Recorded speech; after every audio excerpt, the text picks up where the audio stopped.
দিল্লীৰ মসনদ কপোৱা হুংকাৰ ইণ্ডিয়া মৰ্চাৰ মোদী চৰকাৰক কপাই তুলিবলৈ সাজু ঐতিহাসিক ৰণনীতি নীট CBSE কেলেংকাৰীক লৈ উত্তাল বিৰোধী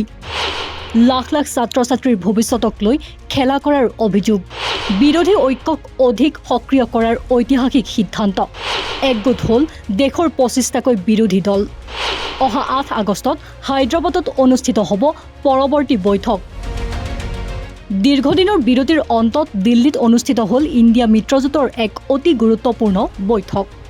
য'ত নৰেন্দ্ৰ মোদী নেতৃত্বাধীন বিজেপি চৰকাৰৰ বিৰুদ্ধে এক শক্তিশালী আৰু একত্ৰিত যুঁজৰ ৰণনীতি প্ৰস্তুত কৰা হৈছে বিগত সময়ছোৱাত বিৰোধী শিবিৰত সমন্বয়ৰ অভাৱক লৈ যিবোৰ প্ৰশ্ন উত্থাপন হৈছিল সেই সকলোবোৰৰ অৱসান ঘটাই এই বৈঠকত 25টা বিৰোধী দলে একেমুখে কেন্দ্ৰীয় চৰকাৰক বিভিন্ন ইছ্যুত ঘেৰাও কৰাৰ সংকল্প লয় কংগ্ৰেছ সভাপতি মল্লিকাৰ্জুন খাৰ্গেৰ অধ্যক্ষতাত বহা এই বৈঠকত দেশৰ গণতন্ত্ৰ আৰু যুৱ প্ৰজন্মৰ ভৱিষ্যতক লৈ কেইবাটাও গুৰুত্বপূৰ্ণ আৰু সৰ্বসন্মত সিদ্ধান্ত গ্ৰহণ কৰা হয় যিয়ে মোদী চৰকাৰৰ বাবে অনাগত দিনত ডাঙৰ প্ৰত্যাহ্বান কঢ়িয়াই আনিব এই বৈঠকৰ আটাইতকৈ ডাঙৰ আক্ৰমণ আছিল দেশৰ শিক্ষা ব্যৱস্থাক লৈ শেহতীয়া নীট আৰু CBSEৰ পৰীক্ষাত সংঘটিত হোৱা ব্যাপক খেলিমেলি আৰু অনিয়মে দেশৰ লাখ লাখ ছাত্ৰ ছাত্ৰীৰ ভৱিষ্যত অন্ধকাৰলৈ ঠেলি দিয়াৰ অভিযোগ তুলি মিত্ৰজোঁটে কেন্দ্ৰীয় শিক্ষা মন্ত্ৰী ধৰ্মেন্দ্ৰ প্ৰধানৰ জৰুৰী পদত্যাগ দাবী কৰিছে যুৱ প্ৰজন্মৰ এই ক্ষোভক ৰাজপথলৈ লৈ যোৱাৰ হুংকাৰ দি খাৰ্গে স্পষ্ট কৰি দিয়ে যে চৰকাৰে ইয়াৰ জবাবদিহিতাৰ পৰা সাৰি যাব নোৱাৰে ইয়াৰ উপৰি দেশৰ নিৰ্বাচনী ব্যৱস্থাক স্বচ্ছতাক লৈ মোদী চৰকাৰক লক্ষ্য কৰি লৈছে বিৰোধীয়ে